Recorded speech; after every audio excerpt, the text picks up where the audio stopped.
tatalikuran nila yung kanilang mga kasalanan, anong mangyayari? Verse 49, and then from heaven, your dwelling place, hear their prayer and their plea, and hold their cause. Ngayon, pakikinggan ka ng Diyos. Yung mga panalangin, yung mga plead in your cause will be upheld. Verse 50, and forgive your people who sin against you, forgive all the offenses they have committed against you. Bakit? Kasi, nagsisi ka sa kasalanan mo. Humingi ka ng tawad at nanumbalik ka sa kanya. Yun yung sinasabi ng Haring sa Solomon. Na isang karakter ng Diyos.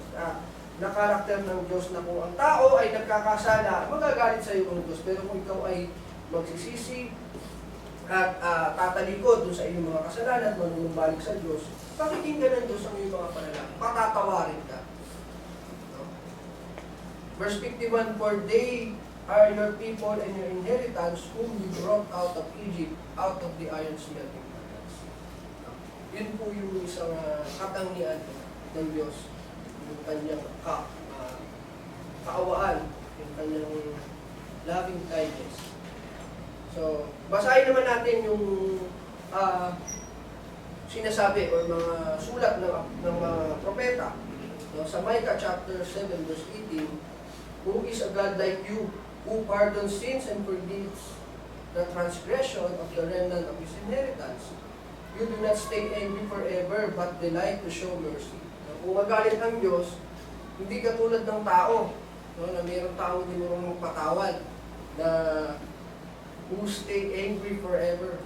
Pero ang sinasabi ni Micah ang Diyos, do not stay angry forever, and delight to show mercy.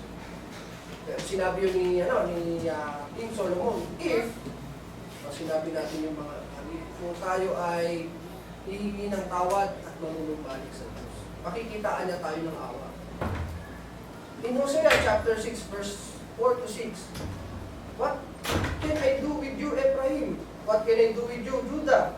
Your love is like a morning mist, like the early dew that disappears. No? Dito, sinasabi niya na hindi niya pinupuri. Sa kabaitan, hindi pinupuri yung ang kanilang pag-ibig. Bakit? Sa verse 5, therefore I cut you in pieces with my prophets, I kill you with the words of my mouth, then my judgments go forth like the sun. Sabi sa verse 6, for I desire mercy, not sacrifice, and acknowledgement of God rather than burnt offering. No, ang konteksto po kasi nito, no, ang Ephraim at Judah, although they conducting religious act, no, nag-aalay sila, nagsasacrifice sila, pero hindi naman sila nagpa-practice or nag-exercise ng justice towards people. No? Hindi sila nagpapakita ng kaawaan, ng pag-ibig sa kapwa.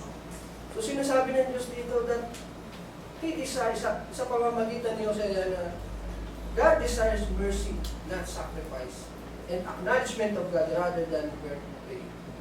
So makikita niyo po that the mercy and the acknowledgement of God is the same thing. And sacrifice and the burnt offering is also the same.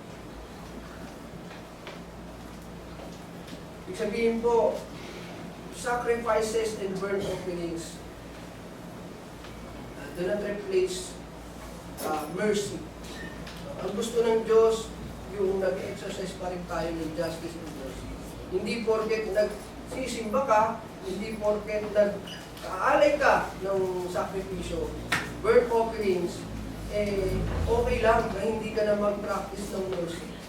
Hindi ka na magpakita ng pag-ibig sa kapwa. Yun yung pinupuna dito ni Hosea sa Ephraim and Judah.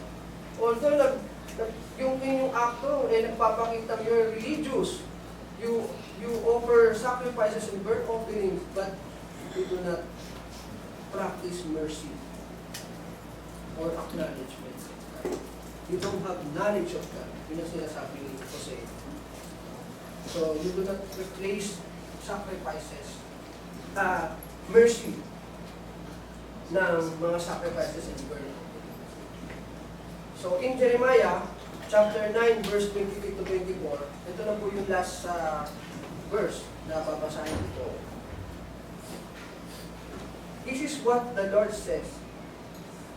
Let not the wise boast of their wisdom, or the strong boast of their strength, or the rich boast of their riches. But the one who boast about this, ano po yun? That they have the understand to know me, that I am the Lord. No, ano po yung katumbas noong knowledge of God? No, yun po yung, mababasa rin naman natin dito, no? Yung mercy, love.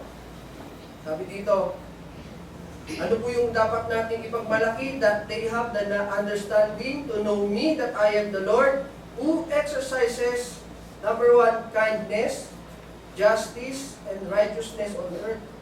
For in this I delight, declares the Lord. Yun yung tutumbas po ng knowledge of God. Kung totoong kilala natin ang Diyos, dapat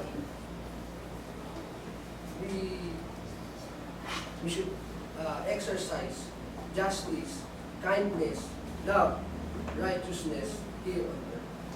Para po magaya natin yung karakter ng Diyos na gusto ng Diyos na gawin natin sa atin. Yun po yun. So, to know God is to live in a way that reflects His own character. To practice justice towards the poor, to care for widows and orphans, and to show faithfulness, mercy, and loyalty towards one another.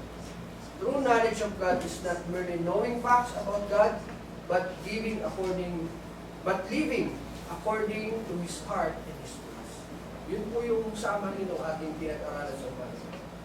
So sana po ay nakatulong itong aralin na ito upang mag-grow tayo spiritually at makatulong sa ating pananampalataya at ating nang maisa buhay yung kalooban ng Diyos na gawin natin. So, that's all mga kapatid. Yun lamang po. Maraming salamat po sa inyong pakikinig at magandang umaga po.